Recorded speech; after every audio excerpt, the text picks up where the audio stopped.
Amém, irmãos? Vamos colocar de pé, a reverência à palavra do Senhor. Vamos orar ao nosso Deus, para que o Espírito de Deus nos incline ao entendimento da sua palavra. Pai, nós estamos aqui diante da Tua Palavra. Senhor, queremos aprender, queremos ter o conhecimento da Tua Palavra. Que Teu Espírito, Senhor, abra o nosso coração, abra a nossa mente, para que a gente possa entender o que o Senhor quer nos trazer esta noite. Pai, que a Tua vontade seja feita, em nome do Teu Filho amado Jesus Cristo. Amém. Romanos capítulo 11, versículo 33 ao 36. Ó profundidade das riquezas, da sabedoria e do conhecimento de Deus! Quão insondáveis são os seus juízos e quão inescrutáveis os seus caminhos! Pois quem conheceu a mente do Senhor? Ou quem foi seu conselheiro? Ou quem lhe deu primeiro para que ele seja recompensado? Porque dele, por ele e para ele são todas as coisas. A ele seja glória para sempre. Amém. Glória a Deus, irmãos. Irmãos, pode se assentar. Irmãos, hoje nós terminamos a exposição dos atributos de Deus.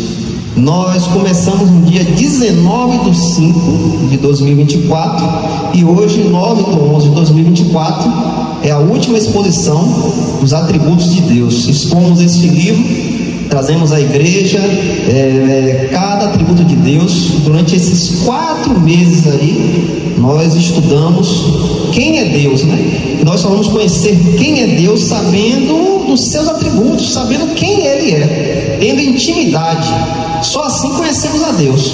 Não podemos conhecer um Deus falso que é pregado aí nas igrejas. Não, irmãos, nós devemos ter o conhecimento, e só vamos ter este conhecimento quando nos deparamos com as qualidades de Deus. O que Deus faz? Quem é Deus? Então nós conhecemos eles pelos seus atributos, que são as suas qualidades. E hoje eu quero trazer um contexto de tudo o que foi exposto durante esses meses. Não vou poder trazer tudo, porque senão a gente não ia sair daqui tão cedo. Então eu resumi aqui para explicar aos irmãos um pouco de tudo que a gente aprendeu durante esses meses, né? Contemplando a Deus. Aqui, este versículo que o apóstolo Paulo escreve aos Romanos, a gente pode ter uma noção de quem é Deus. Olhe bem o que o apóstolo Paulo fala: ó profundidade das riquezas e da sabedoria e do conhecimento de Deus. Irmãos, onde nós vamos ter sabedoria, onde nós vamos ter conhecimento, onde nós vamos ter riquezas? Eu não falo riquezas físicas, mas riquezas espirituais. Como nós vamos ter esses benefícios? As riquezas, sabedoria e conhecimento de Deus. Irmãos, o mundo não tem isso para dar. O mundo não tem isso para dar, porque o mundo não contempla as riquezas, a sabedoria e o conhecimento de Deus. Irmãos, só a igreja do Senhor pode trazer as riquezas, sabedoria e conhecimento de Deus.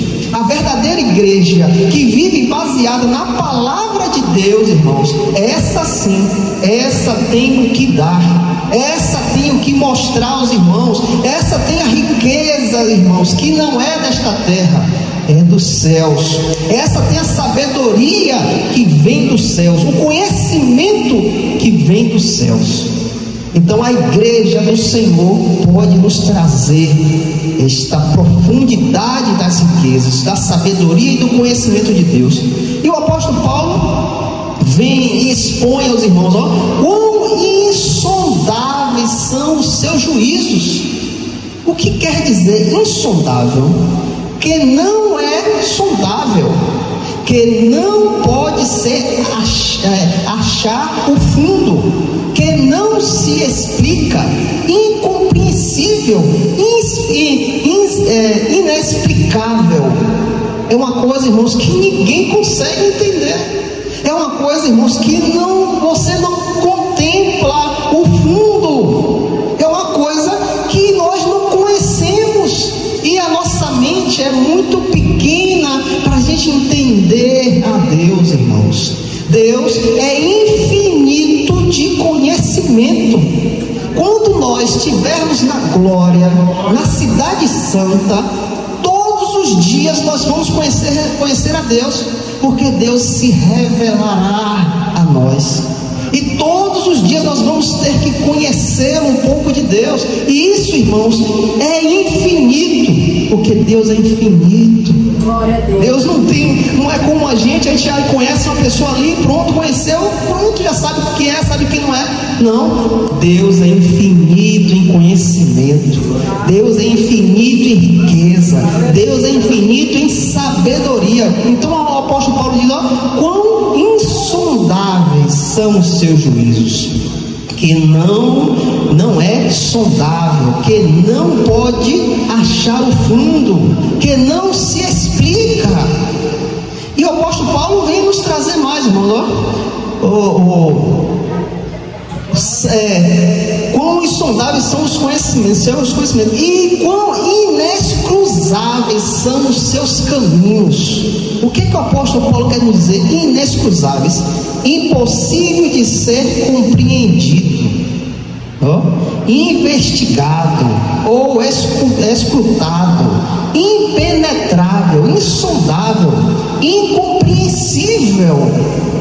As coisas de Deus, irmãos, para nós, para nossa mente, é incompreensível. Nós não podemos entender a Deus. Um dia nós vamos estar face a face com este Deus, e lá vamos começar a entender, porque Deus é infinito, e lá será revelado cada parte de Deus a cada um de nós. Então, irmãos, o apóstolo Paulo aqui, estando aqui nesta terra, ele vem trazer um pouco de conhecimento daquilo que foi revelado a ele. Nós sabemos que o apóstolo Paulo teve uma visão dos céus. Este homem teve algo que eu creio que nenhum outro homem após ele teve. Ele foi levado aos céus dos céus, e ele viu coisas que ao homem não era lícito conhecer, viu palavras que não poderia o homem entender. Então o apóstolo Paulo tinha um vasto conhecimento das coisas de Deus, mas isso ainda não era tudo, irmãos. Isso ainda não era tudo. Então Paulo diz: ó, quão insondáveis são os seus juízos, e quão inescruzáveis são os seus caminhos. E ele diz: pois quem conheceu a mente do Senhor? Quem pode conhecer a mente de Deus, irmãos? Irmãos, eu acho assim pouco para um homem, pequeno para um homem que se acha que conhece a Deus. O homem que diz que conhece a Deus, ele nunca vai conhecer, irmãos, porque Deus é incompreensível, irmãos. O que cabe de cada um de nós é nos prostrar diante dele e aceitar como ele se revela a cada um de nós. O servo se prostra. O servo não quer entender o seu Senhor, não, ele se prostra diante do Senhor e adora. Quem foi o seu conselheiro? Quem foi o conselheiro de Deus? Não existe, irmãos. Deus é único. Deus é único. O homem cria deuses. Ele cria deuses para si. O homem chega ali, corta uma madeira, metade bota no fogo para cozinhar sua comida, metade faz um deus e se ajoelha diante dele. O homem tem a cabeça fértil, mas sabemos pela palavra de Deus que só existe um Deus. Aleluia, glória a Deus. Ou quem foi seu conselheiro? Quem deu conselho a Deus? Ou quem lhe deu primeiro para que ele seja recompensado? Irmãos, Deus é único. Nós estudamos aqui a solidão de Deus. porque só existe Ele, não existe outro igual a Ele. Então, nesta parte, Ele é solitário, só Ele reina. Ou quem lhe deu primeiro para que Ele seja recompensado? Agora Paulo abre o seu coração e braveja, irmãos, ó, porque dele e por ele e para ele são todas as coisas. Se engana o homem que acha que tem alguma coisa, irmãos. Se engana, ele anda no engano, na mentira. O homem que se acha ser algo, se acha ter algum poder, ele não é nada diante de Deus, porque tudo é para Deus. Se o homem está na glória hoje, porque Deus permitiu que ele esteja lá. Se ele descer, porque Deus permitiu que ele descesse. Então, porque dele e por ele e para ele são todas as coisas. A ele seja a glória para sempre. Amém. Irmãos, Paulo aqui abre o seu coração e expressa o Deus que se revelou a ele. Todos nós conhecemos a vida do apóstolo Paulo. Era um homem que pensava que adorava a Deus, mas estava longe de Deus, fazendo vontade do homem. Mas quando o Senhor Jesus Cristo vem sobre a vida daquele homem, a mente daquele homem abre, e ele começa a compreender a verdade.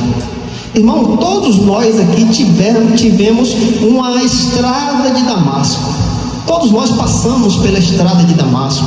Todos nós, a iluminação do Senhor Jesus Cristo veio sobre a nossa vida. E hoje, irmãos, em Cristo Jesus, nós não podemos, irmãos, negar, não podemos olhar mais para trás, não podemos, irmãos, rejeitar o que se revelou à vida de cada um de nós, porque isso, irmãos, é uma dádiva de Deus. A salvação é uma dádiva. Muitos aí acham que pelas suas obras, pelo que faz, pelo que pensa, pelo que age, ganha salvação. Não, a salvação é uma dádiva. A dádiva é algo que você não merece, mas Deus te dá. Ele deu porque para que o nome dele seja glorificado. Ele deu pela própria vontade dele. Nós não fizemos nada para ganhar isso, e não podemos fazer nada para ter a salvação eterna. Então, irmãos, nós devemos nos alegrar todos os dias, ao saber, ao entender que Deus te amou de um grande amor, que entregou o seu Filho para que todo aquele que nele crê seja salvo. Irmãos, nós temos uma alegria eterna dentro de cada um de nós. Devemos nos alegrar todos os dias ao saber que Cristo nos amou. E aqui, irmãos, vamos expor um pouquinho contemplando a Deus, a natureza divina. Pela palavra de Deus, em Gênesis capítulo 1, versículo 1, nós entendemos o nosso Deus. No início criou Deus o céu e a terra. Nós entendemos, irmãos, que antes de tudo não existia nada, só Deus. Desde o começo, irmãos, só Deus existia, e Ele existia na solidão dele. Ele existia só, único, e nenhum era parecido com Ele, nada era parecido com Ele.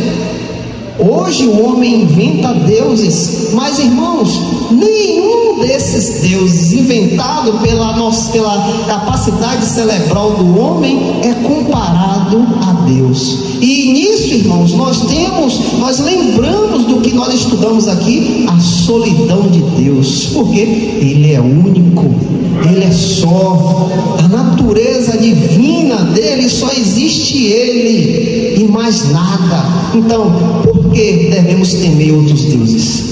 Por que devemos ficar apavorados por outros deuses? Não, irmãos, o nosso Deus é único e igual a Ele não existe. Em Êxodo capítulo 15, versículo 11, aqui temos uma noção de quem é nosso Deus. Quem é como tu, ó Senhor, entre os deuses? Quem é como tu, glorioso em santidade, temoroso em louvores, fazendo maravilhas? Você conhece outro Deus que pode fazer isso? Mostre outro Deus que pode fazer isso. Quem és como tu, ó Senhor, entre os deuses? Quem pode se comparar ao nosso Deus? Quem pode falar algo contra o nosso Deus? Que Deus pode se levantar contra o Deus da criação? Não existe, irmãos. E a palavra de Deus aqui diz, ó, quem é como tu, ó Senhor, entre os deuses? Os deuses inventados pelo homem, os deuses inventados pela cultura. Não existe, irmãos, não existe outro Deus. Quem é como tu, glorioso em santidade? Nosso Deus é separado, é santo, e igual a Ele não existe, não? Temoroso em louvores, fazendo maravilhas. Nós lembramos das maravilhas do nosso Deus. Nosso Deus ordenou que as águas do Mar Vermelho se abrissem para o seu povo passar aos pés secos.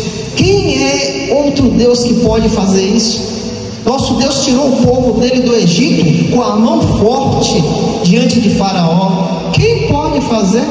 Nosso Deus desceu o pão do céu para alimentar o seu povo. Nosso Deus tirou água da rocha para que o povo pudesse beber, matar a sua sede. Quem outro Deus na face da terra pode fazer isso? Não, irmãos. E aqui nós temos a ideia da supremacia de Deus. Ele é supremo, não existe outro, irmãos. Não tem outro que possa se comparar a Ele. Então nós entendemos aqui a supremacia de Deus, algo que nós estudamos em Malaquias capítulo 3 versículo 6. Nós vemos outro atributo do nosso Deus. Louvado seja o nome do Senhor. Malaquias capítulo 3 versículo 6. Glória a Deus.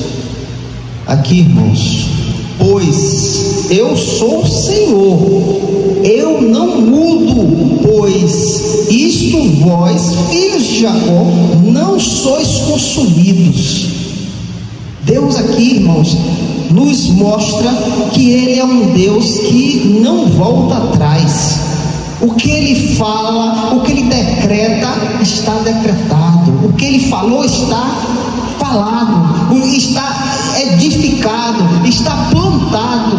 Ele é um Deus, irmãos, que não mente, que não muda de ideia. Não, a sua palavra diz, ó, pois eu sou o Senhor, eu não mudo, pois por isso vós, filhos de Jacó, não sois consumidos. Irmãos, nós lembramos da imutabilidade de Deus. Deus não tem sobe e desce, fica mais glorioso, diminui. Não, Deus é único, ó. Ele anda em uma linha reta e disso não sai. Ele não é mais glorioso, ele não é menos glorioso, não. Ele, ó, se estabeleceu naquilo ali, ó. Igual a ele ninguém tem. E o que ele fala está decretado. Ninguém pode mudar. Ninguém pode dizer, por que tu fizeste isso? Não, nosso Deus só tem uma palavra. A imutabilidade de Deus é um atributo dele. Ele anda estável. Ele não anda oscilando como a onda do mar. Não, nosso Deus só tem uma palavra. Este é o Deus que nós servimos. E por este atributo, a imutabilidade de Deus, nós somos salvos, irmãos. Nós somos salvos. E aqui nós entendemos que a salvação não se perde. Algo que é pregado nas igrejas, que você pode perder a salvação, que você pode perder a dádiva que Deus te deu. Irmãos, isso é uma mentira. Você acha que Deus ia te dar a salvação, ia retirar a salvação? Não, irmãos, isso não existe. Deus seria mentiroso. Ele iria lhe dar algo e iria tomar. Não. Agora a gente tem que ter a maturidade de entender que existem irmãos que não tiveram a salvação ainda. Estão na igreja, louvam a Deus, muitas vezes pregam, mas não tiveram um novo nascimento. E através desse novo nascimento, ele ainda não se deparou com Cristo.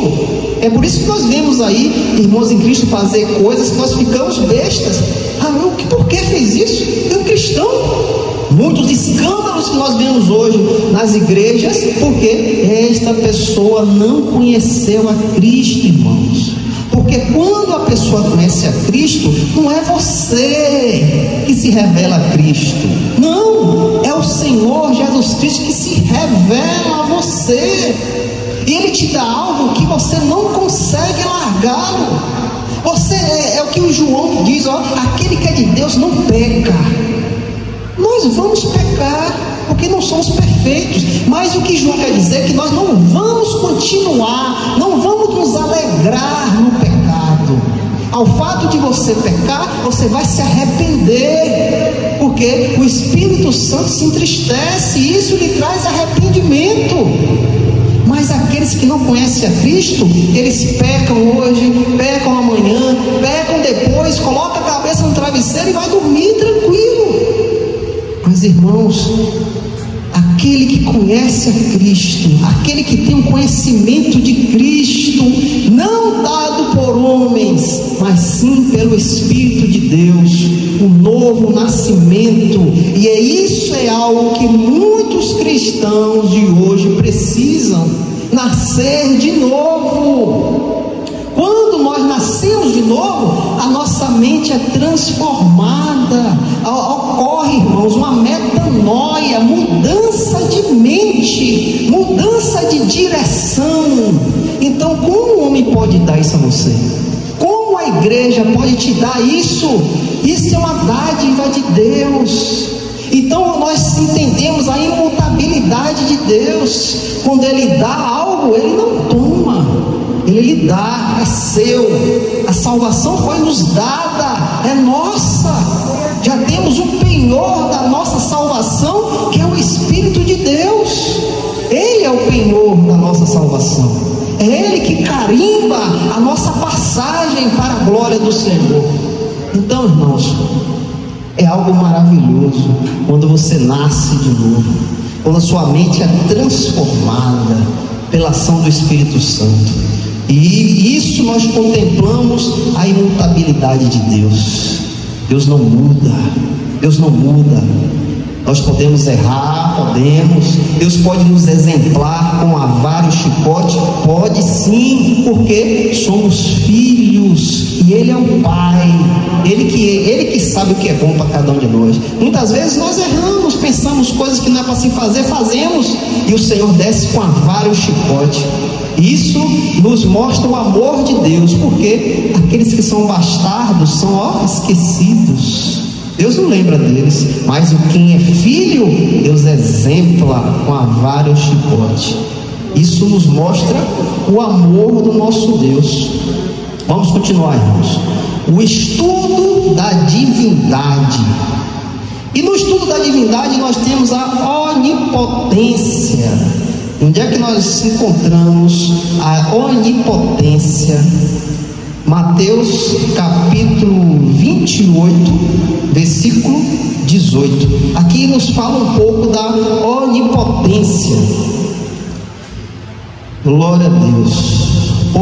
Portanto, ide e ensinai. E Jesus veio e lhe falou, dizendo: foi-me dado todo o poder nos céus e na terra. Aqui nós temos um exemplo da onipotência do Senhor Jesus Cristo. Ele diz aos seus discípulos: foi-me dado todo o poder no céu e na terra. Então nós sabemos que nosso Senhor Jesus Cristo tem todo o poder. Ele tem poder sobre todas as coisas, irmãos, sobre o céu, sobre a terra, sobre debaixo da terra. Ele reina como Senhor e Rei. Nós vemos aqui também, irmãos, a onisciência. Onde é que nós encontramos a onisciência? Vamos expor um exemplo aos irmãos. Salmos capítulo 39, versículo 7 ao 9. Glória a Deus. Salmos 139, capítulo 7 e o 9. Aqui temos um exemplo da onisciência. Ó. Para onde me irei do teu espírito? Ou para onde fugirei da tua presença? Se eu subir aos céus, tu estás lá. Se eu fizer minha cama no inferno, eis que tu estás lá. Se eu tomar as asas da manhã e habitar nas partes mais externas do mar, até lá a tua mão me guiará e a tua mão direita me sustentará. A onipresença, Senhor, irmãos, nosso Deus está em todos os lugares. Nós não conseguimos fugir de Deus, porque Ele habita em todos os lugares. Todos os lugares o Espírito de Deus está, irmãos. Só para onde me irei do teu Espírito? Ou para onde fugirei da tua presença? Se engana, irmãos, aquele que faz coisas escondidas, pensando que Deus não está vendo. Se engana aquele que professa coisas erradas, prega a palavra em outro sentido, pensando que Deus não está vendo. Se engana, irmãos. Eles não têm nem a consciência em entender que Deus está em tudo que é canto, contemplando tudo, vendo tudo, escutando tudo, e nós não temos como escapar deste Deus. Não temos como, irmãos. Você acha que lá no escondidinho da sua casa você pode fazer algo e Deus não enxergar? Oh, irmão, você se engana, você se engana.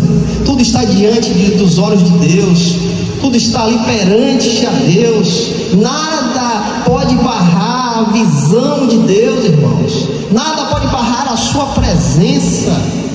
Se engana quem acha que engana a Deus. E aqui nós temos o exemplo da onipresença de Deus, a onisciência do nosso Deus.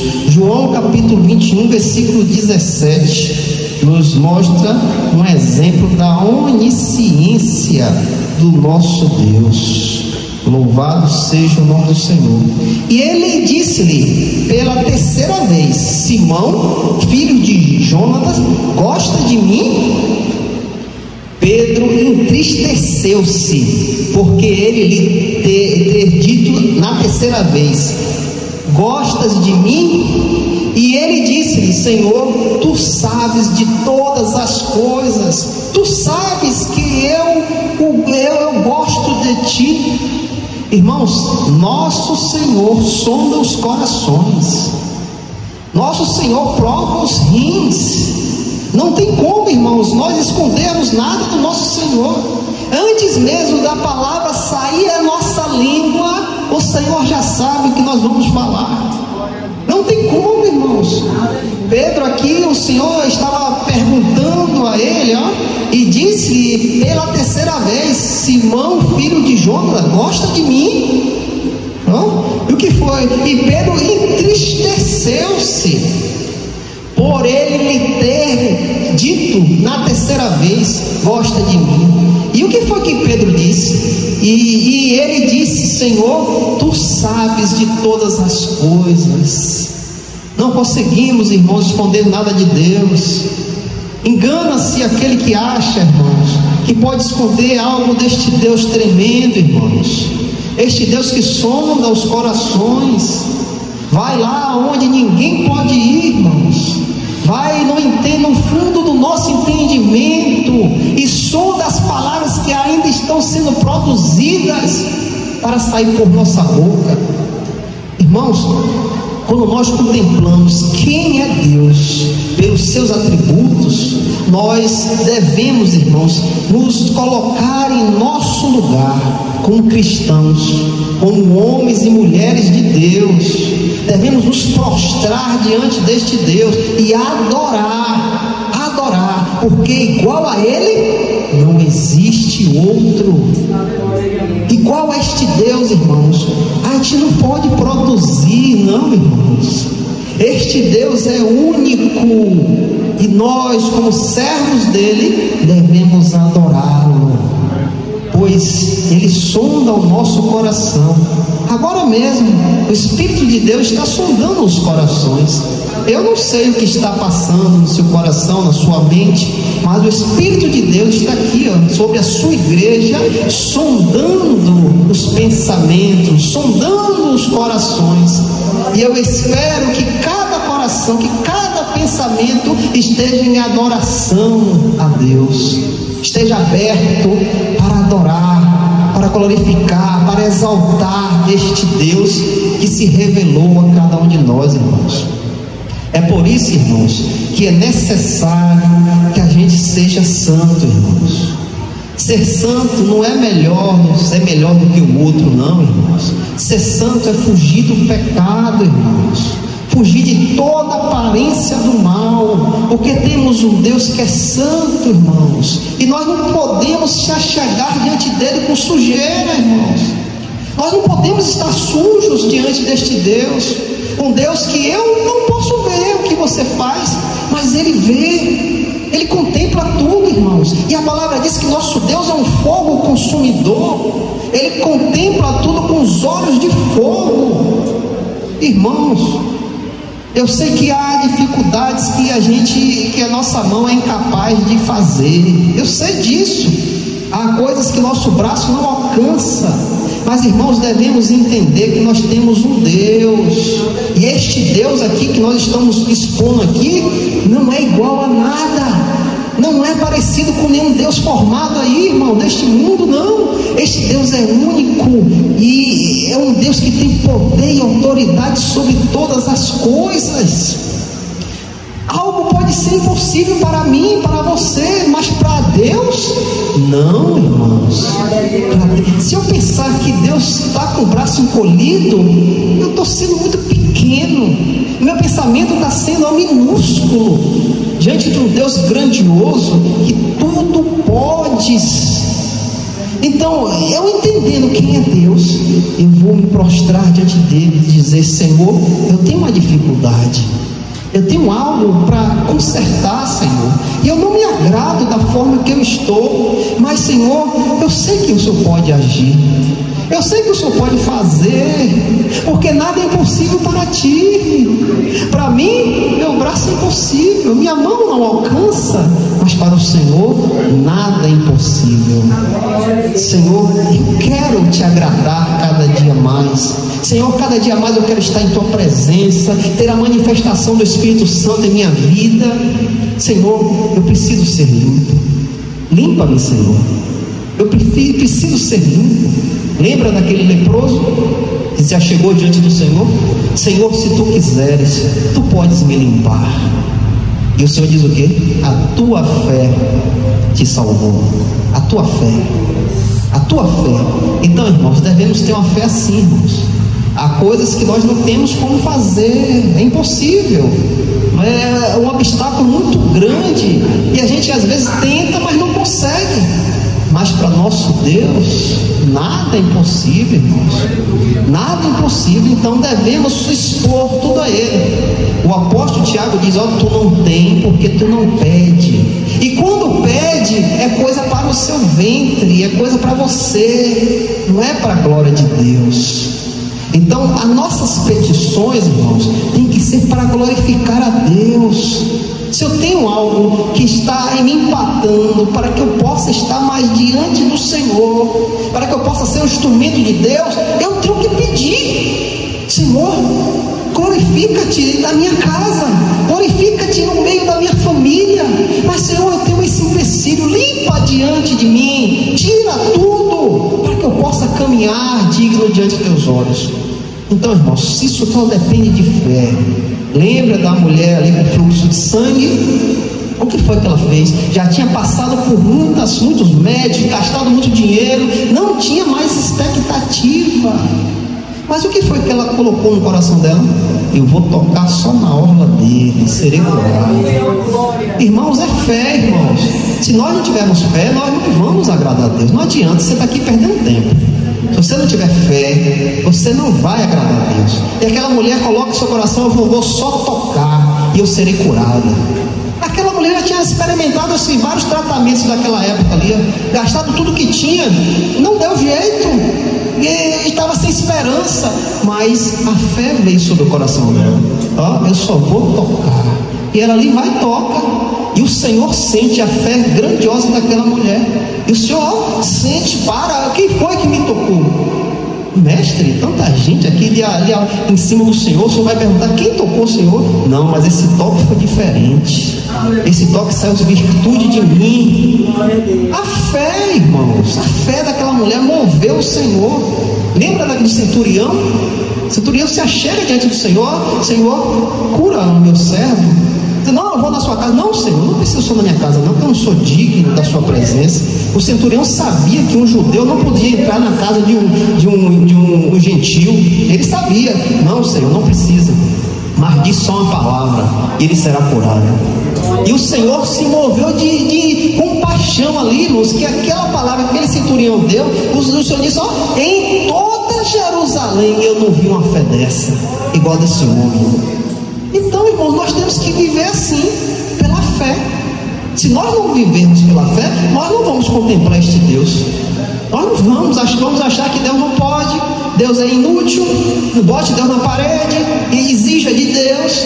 Vamos formar um Deus mentalizado pela nossa mente, e vamos estar diante do verdadeiro Deus. E sem falar que se nós não contemplarmos esse verdadeiro Deus e adorarmos como ele deve ser adorado, nós vamos levantar ídolos na nossa mente, no nosso coração. E idolatria é pecado. Se eu mentalizar um Deus, a Deus para mim é assim que eu vou gostar desse Deus, eu estou levantando um ídolo. Idolatria é pecado diante de Deus. Então o que é que falta para o cristão de hoje em dia? Conhecer a Deus, saber quem é Deus. Sua benignidade é melhor do que a vida. Seu amor é melhor do que a vida. Lamentações de Jeremias, capítulo 3, versículo 24. Louvado seja o nome do Senhor. A benignidade do nosso Deus. Nós estudamos isso aqui. A bondade de Deus. Lamentações de Jeremias, versículo 3, versículo 24 e 25. Ó Senhor, é a minha porção, diz a minha alma, portanto eu esperarei nele. O Senhor é bom para aquele que espera nele, para a alma que o busca. A bondade de Deus, irmãos. Nós estudamos aqui a bondade do nosso Deus. Olha o que Jeremias e Lamentações diz: ó Senhor, a minha porção. O Senhor é a minha porção. Ele é meu e eu sou dele. E sendo ele a minha porção, diz a minha alma, portanto eu esperarei nele. O servo espera no seu Senhor, irmãos. O que foi que eu acabei de dizer aqui? As nossas dificuldades, nós temos que esperar no nosso Senhor. É nele, não é em homens, não é em religião, não é em doutrina de igrejas, não, irmãos. Nós devemos esperar em Deus, o nosso Senhor e Salvador Jesus Cristo. O Senhor é bom para aqueles que esperam nele, para a alma que o busca. Você vai conhecer este Deus bondoso, você vai conhecer a benignidade de Deus quando você esperar por ele. Quando você olhar para um lado, olhar para o outro e não ver solução, quando você não acha ajuda de ninguém, quando as coisas se apertam, as portas se fecham, você vai encontrar a benignidade de Deus, a bondade de Deus. Quando você esperar, aguardar, se colocar diante do Senhor em petições e aguardar, e você verá a benignidade, a bondade deste Deus. E aí, neste dia de dificuldade, de portas fechadas, nós lembramos de Abacuque, versículo 3, versículo 17 e 18. Mesmo que a figueira não floresça, nem haja fruto na vide, ainda que o trabalho da oliveira fale, e os campos não produzam alimento, ainda que o rebanho seja arrebatado e não haja gado no estábulo, quando tudo apertar, quando a dificuldade chegar, a doença, a falta de emprego, você não sabe o que fazer, o que nós devemos fazer? Ainda assim regozijarei no Senhor, exaltarei o Deus da minha salvação, irmãos. A solução é Deus, irmãos. Não saia aí desesperado, buscando outros lugares, achando que vai ter solução. Não, a solução é Deus. Nós devemos, ainda assim, no dia da dificuldade, ainda assim na ansiedade, na preocupação, ainda assim, mesmo que eu esteja passando por aflições, mesmo que eu não veja saída, ainda assim regozijarei, me alegrarei, ficarei contente, ficarei feliz no Senhor, exaltarei o Deus da minha salvação, irmãos. Irmãos, olha a solução dos nossos problemas. Olha a solução dos nossos problemas, das nossas dificuldades, daquilo que nossa mão não chega, coisas que é impossível para cada um de nós. Olha a solução. Regozijarei, me alegrarei no Senhor e exaltarei o Deus da minha salvação. É isso que o crente tem que andar, irmãos. O crente hoje, irmãos, está assim, atordoado. O crente de hoje em dia está atordoado, porque assim, quando está tudo beleza, tudo bem, tudo legal, está tudo feliz, toda alegria, coisa boa, mas quando o negócio aperta, o crente não lembra de Deus, não, irmãos. Ele não lembra que ele tem um Deus que pode livrá-lo. Não. Entra em pavor, entra em desespero. E eu tenho certeza que os irmãos já se depararam com isso. Se depararam com pessoas assim, crentes, mas desesperados. Por quê? Não tenha confiança em Deus, irmãos. A nossa confiança é Deus. Nós vamos passar por aflições. O Senhor Jesus falou: eu não passei por aflições, mas venci. Vocês também irão vencer. É só a gente confiar, irmãos. O que está nos faltando é confiar. Às vezes assim, somos muitos incrédulos. Está aqui tudo beleza, mas cai doente para ver. Cai uma doença para ver se você vai continuar se alegrando no Senhor, ou vai começar a murmurar. Nós lembramos daquele povo lá do deserto. Deus mandava mantimento àquele povo, rapaz. A palavra diz que a roupa crescia no corpo, as sandálias não se gastavam. Deus dava carne, a água, Deus dava pão de manhã, o pessoal acordava, achava o pão lá. Deus mantinha aquele povo, irmãos. Havia uma coluna de fogo que esquentava o povo à noite, pois o deserto era frio.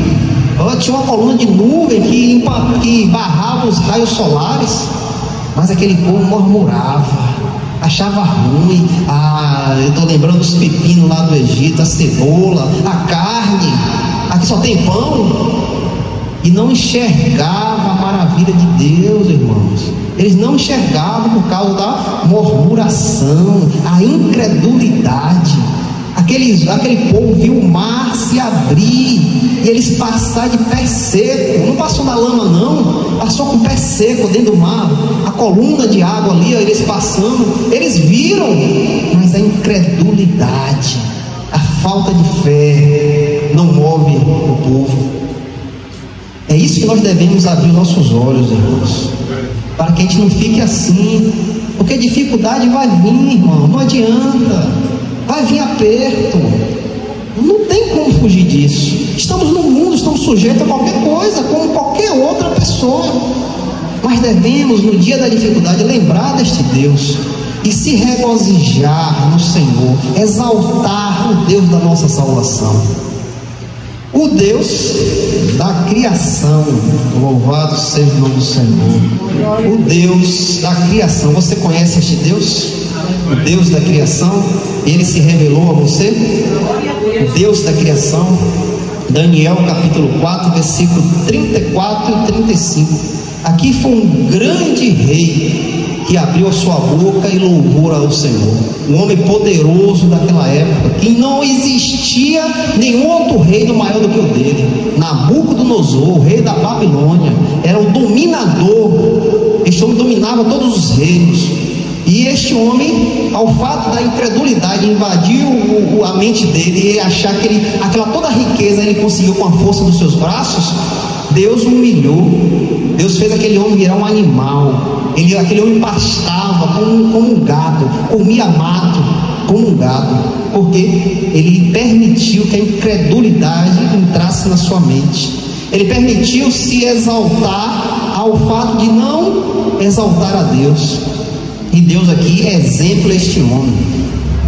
Versículo 34: e no final dos dias, eu, Nabucodonosor, ergui os meus olhos para os céus, e o meu entendimento retornou para mim, e eu bendisse ao Altíssimo, e louvei e honrei aquele que vive para sempre, cujo domínio é um domínio eterno, e o seu reino de geração a geração.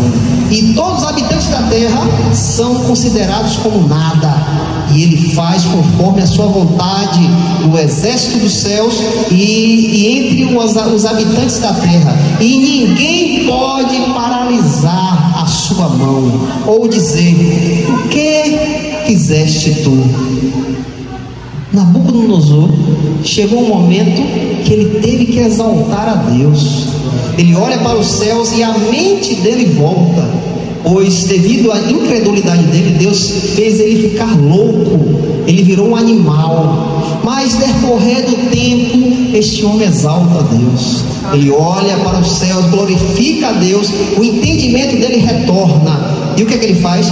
E eu bendisse ao Altíssimo, louvei e honrei aquele que vive para sempre, cujo domínio é um domínio eterno, e o seu reino de geração a geração. Este é o Deus da criação, irmãos. Estão pregando aí outro Deus. Este é o Deus da criação. Este é o Deus que disse: haja luz, e houve luz. Este é o verdadeiro Deus, o Deus da criação. Louvei e honrei aquele que vive para sempre, cujo domínio é eterno, e o seu reino de geração a geração. E todos os habitantes da terra são considerados como nada, e ele faz conforme a sua vontade no exército dos céus e entre os habitantes da terra, e ninguém pode paralisar a sua mão ou dizer: o que faz tu? O que fez tu? Quem pode paralisar a Deus, irmãos? Quem pode ordenar algo a este Deus, irmãos? Irmãos, nós devemos ter uma mente aberta para entender a Deus. Quando nós entendemos a Deus, irmãos, nós não caímos em heresias, em coisas erradas, quando ele diz: esta noite o Espírito de Deus vai fazer, hoje vai ter um mover aqui neste lugar. Será que eu posso mandar em Deus? Será que eu posso mandar neste Deus aqui que Nabucodonosor exaltou, glorificou? Porque este Deus que trouxe punição a Nabucodonosor é o mesmo Deus de hoje. Nós estudamos a imutabilidade de Deus. Deus não muda. Quem muda somos nós. Nós que muitas vezes mudamos de opinião todos os dias. Mas este Deus não muda. Ele é imutável. Então como eu posso ordenar algo? Não. Eu só posso me prostrar e fazer a sua vontade e esperar por Ele. É Ele, eu tenho que esperar pela vontade dele. Aqui há irmãos que precisam ter a plenitude do Espírito Santo, mas eu não posso dar, mas ao Deus que eu sirvo pode dar, e eu espero nele, eu aguardo nele, para que a plenitude do Espírito esteja sobre a igreja, e a igreja seja conduzida pelo Espírito de Deus. Eu tenho que aguardar, eu tenho que ansiar por isso. 1 Timóteo capítulo 1, versículo 17. Ora, o Rei eterno, imortal, invisível, ao único Deus sábio, seja a honra e a glória para todo sempre. Amém. Esta é a vida do cristão, irmãos. Esta é a vida do cristão, ó. Ora, o Deus eterno, imortal, invisível, ao único Deus sábio, seja a honra e a glória para todos sempre. Irmãos, nós devemos entender o nosso papel como cristãos, como homens e mulheres de Deus, que é glorificar o nosso Deus. Nós fomos chamados para falar das maravilhas de Deus. Todos aqui, irmãos, tem trabalho para fazer, irmãos. Eu sempre estou batendo isso aqui na igreja, irmãos. Tu não foi chamado para ficar sentado aí ouvindo, não, irmãos. Todos nós temos trabalhos, irmãos. Todos nós o Senhor deu uma dracma para que a gente possa multiplicar, irmãos. Temos trabalho. O Senhor não chama ninguém à toa, não, irmãos. Eu vou chamar aquela pessoa porque ela é bonitinha. Não. Chama por um propósito, porque há pessoas dentro da casa que estão caminhando para as trevas, há pessoas que estão perdidas, e Deus precisa de instrumento. Deus precisa de instrumento. É por isso que Ele te escolheu, foi por isso que Ele te chamou, para ser instrumento. Então, quando o cristão entende que é um instrumento de Deus, ninguém frustra, porque o cristão vai marchar. E nesta marcha, ninguém pode parar. Quando nós temos esse entendimento, ó, o Senhor me chamou, Ele me chamou, nós começamos a marchar, irmãos, ó, a marchar. Só vamos parar lá na glória, no dia do nosso chamado. E aqui nesta terra, vamos proclamar o Evangelho, vamos falar do seu amor. Irmãos, há muitas pessoas perdidas, irmãos. Há muitas pessoas que estão longe de Deus, precisam muitas vezes de uma palavra sua, pois às vezes você tem um acesso que eu não tenho. Aqui há irmãos que tem lugares que vai que eu não vou, mas você está lá, você foi chamado, Deus te deu o dom. Então abra a boca e fale, proclame o Evangelho, fale deste Deus maravilhoso. Diga, ó, Deus salva, Deus muda, irmãos, Deus cura, ó, Deus cura, ó, Deus chama para salvar, Deus é salvação. Jesus veio a essa terra para nos dar vida e vida com abundância. Então, irmãos, faça o seu papel, irmãos. Isso aqui a gente ficou 4 meses estudando os atributos de Deus. É para que eu possa ser glorificado? É para que eu seja engrandecido? Para que eu seja melhor diante dos irmãos? Não, irmãos. Isso aqui é para nossa edificação, para a gente entender quem é Deus, para que você, quando se prostrar no seu quarto lá, ó, você se apresentar como servo, entendendo quem é Deus, sabendo quem é dele, sabendo quem é Ele, sabendo que Ele gosta e que Ele não gosta. Reverência, temor, tremor. É por isso que nós estudamos, para entendermos quem é Ele, irmãos. E é isso que as igrejas de hoje estão precisando, entender quem é Deus, saber. E eu sabendo quem é Deus, aí eu vou me santificar, aí eu vou me colocar no meu lugar, ó? Eu não vou praticar coisa errada, eu não quero nem associação com coisa errada, porque eu sei quem é Deus. Que a consciência do nosso Senhor e Salvador Jesus Cristo venha sobre os irmãos, em nome de Jesus. Glória a Deus.